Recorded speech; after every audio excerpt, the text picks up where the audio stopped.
Hello, everyone. Welcome back to the Melanin Margin, the weekly chat show where conversations about race are never off the table. We're your hosts, Quaviondre Williams. And Daquon Wilson. So let's get into this week's conversation. What's hot on the table this week? House of the Dragon star Steve Toussaint, who plays Lord Corlys Velaryon, aka the Sea Snake on the series, slammed viewers of the Game of Thrones prequel who took issue with his casting. Quote, "It seems to be very hard for people to swallow," Toussaint said in an interview with Men's Health. "They are happy with a dragon flying. They are happy with white hair and violet colored eyes. But a rich black guy? That's beyond the pale," end quotes. While Lord Corlys is never explicitly described as white in the George R.R. Martin's Fire and Blood, from which House of the Dragon is adapted, many imagine the character to be fair-skinned because his ancestors are Valyrian, and his hair is described in the book as Targaryen white blonde. However, as Toussaint notes, those who feel his casting is unrealistic have no problem buying into the existence of dragons and magic, not to mention that screen adaptations often stray from matching exact character descriptions in the source material. Quote, "What has been wonderful is for every toxic person that has somewhere found their way into my timeline, there has been so many others who have been so supportive and been like, oh my God, I can't wait for this. This is going to be great," Toussaint added. Even when doing certain scenes, there would be supporting artists who would come up and go, "It's great to have this representation," end quote. So Andre, I wanted to ask you, what are your thoughts on the outrage people have surrounding Black characters occupying more space in fantasy? It is absolutely ridiculous in every shape, fashion, and form. I have never seen so many self-appointed, uneducated, and unqualified geologists and geneticists than when Black or POC people occupy a space in a fantasy world where they aren't some kind of slave or servant.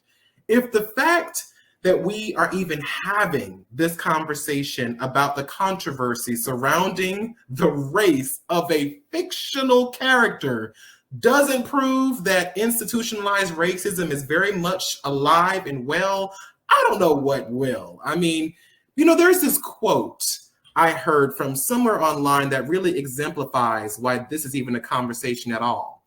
They said that when certain people are so used to being the standard, any equity or inclusion of others feels like a direct attack.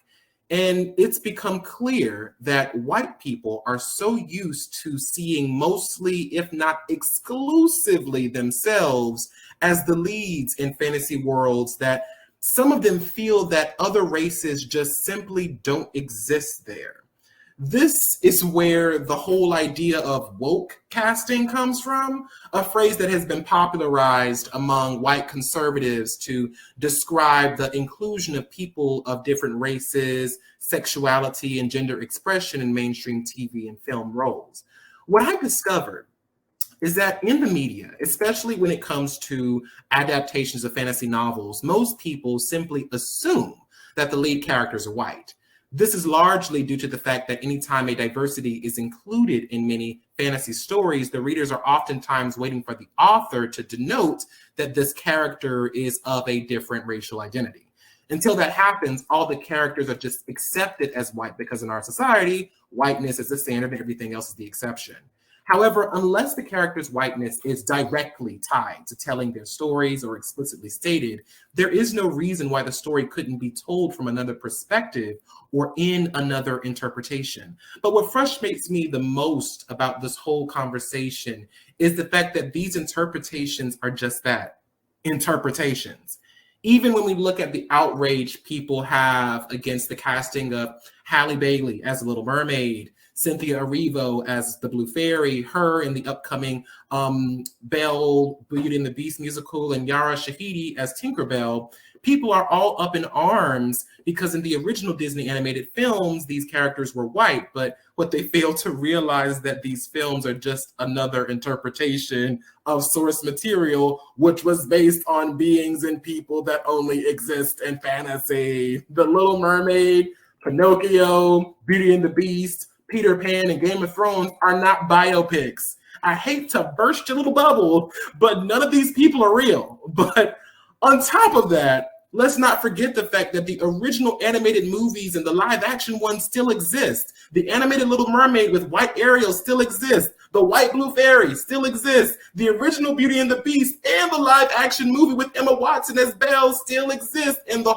White Tinkerbell and Peter Pan's animated and live action movie still fucking exists. If you want to see your whiteness represented so badly, you can just watch the interpretations with the white leads. Or better yet, just turn on any fucking mainstream movie or TV show, pick up any fucking bestseller book, and I promise that you won't have to look long to find a white person. So to all the people who are in such a tizzy about inclusion, stay mad, bitch, because in the words of Lizzo, bitch, we're winning. But Daquon, I want to pass it back to you. What are your thoughts on this outrage?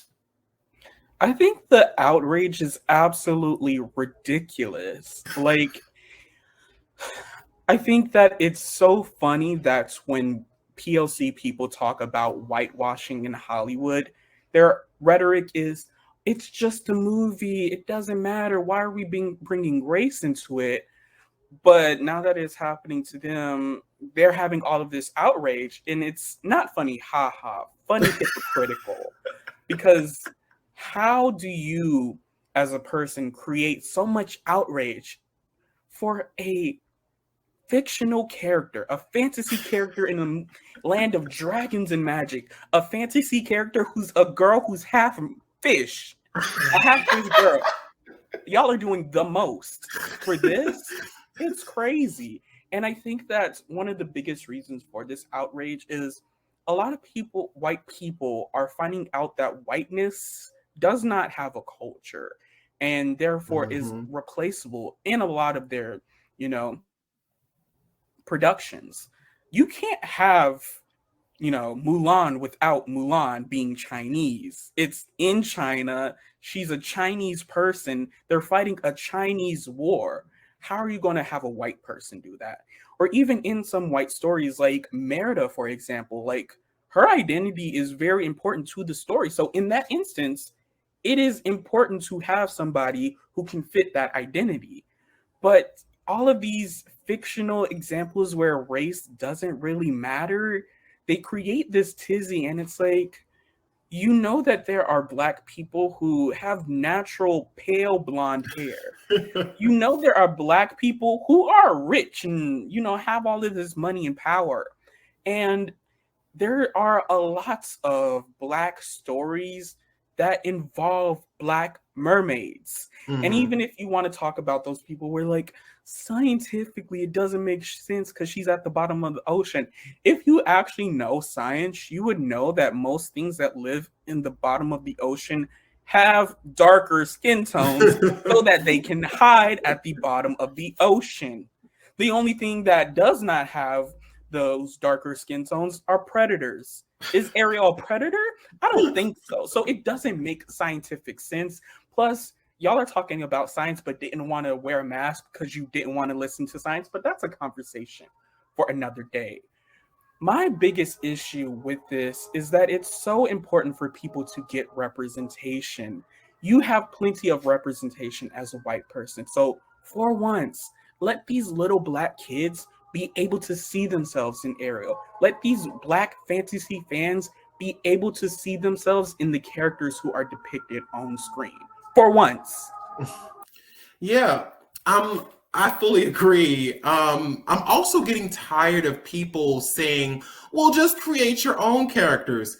Because, bitch, do you really think that we haven't been? Like, you think that POC and Black people have just been twiddling our thumbs and not creating our own unique stories where we lead them? Because if that's your thought process, sweetie, then you're sorely mistaken. We absolutely have been, but The way that mainstream society is set up, we are not always given the same opportunities to get our stories out there as white people in these major conglomerates. Like Marvel and DC Comics are not the only companies that produce superhero related material. And Disney doesn't own princesses, princes, and magic. But what these entities do have is enough resources to make sure that their content gets mainstream exposure, which is why this whole, well, what if we made insert POC or Black character here white argument doesn't work. For one, when Black and POC people tell stories with themselves as the leads, the character's cultural and racial identity is so interwoven in the story that the only actors who can capture the nuances of that character's experiences is someone with that cultural and racial identity. Just like only a Black woman should play Tiana based on the character's deep roots in African American culture, the same is true of Moana, Mulan, Pocahontas, Raya, Encanto, and Coco, and Aladdin. We shouldn't race swap these roles because to do so would erase a major part of the character's identity. And this doesn't just apply to white actors. A Black actor should not be cast in the role as Mulan, just as a Chinese actor should not be cast in the role as Tiana. It's just that simple. But I've also found that the only people that have such a major issue with the casting of Black people in these fantasy roles have been adults. I want to circle back to The Little Mermaid again. I saw this TikTok video a few days back where a mother showed her white daughter, who couldn't have been more than, 5 or 6 maybe, The Little Mermaid live action teaser with Halle Bailey. The little girl watched it all the way through with the biggest smile on her face and told her mom that the mermaid was so pretty and that she wanted to see the trailer again.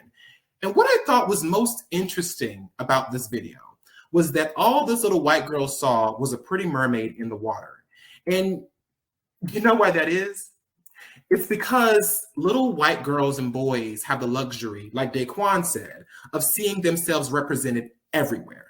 So when she watches the trailer, the race of the mermaid didn't even register because she's seen so many mermaids that look just like her before.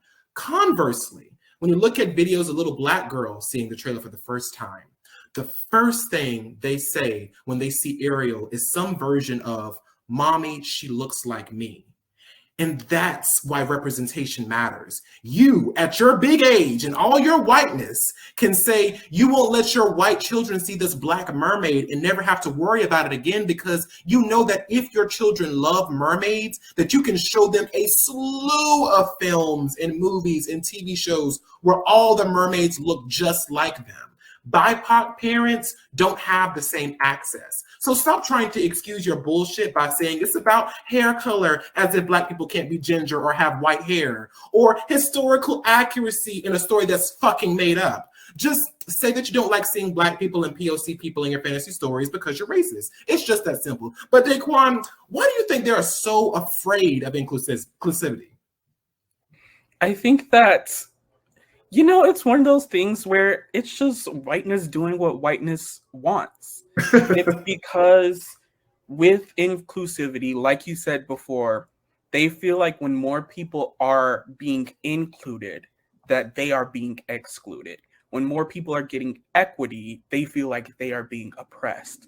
And it's not this zero-sum game. Like, it's unfathomable the way these adults at their big age cause such an outrage. Like, it's free 99 to just scroll away. You don't have to make a comment. You don't have to make a whole dissertation video and all of these things because you are upset about a movie. Because frankly, it doesn't really have that big of an impact, because like Andre said, there are plenty of other instances of these characters that you can get your white fill with. And there are plenty of other representations of characters on these, movies and TV shows and books where you can get your white fill and your representation. Like, move on, keep it pushing, because this is for us. So let us have it. Mm-hmm. But I think going back to the question, they feel such an outrage with inclusivity because people are getting into the spotlight. And we're going to see later, but we'll get to that conversation. White people don't like not being censored because they've always been censored in every conversation.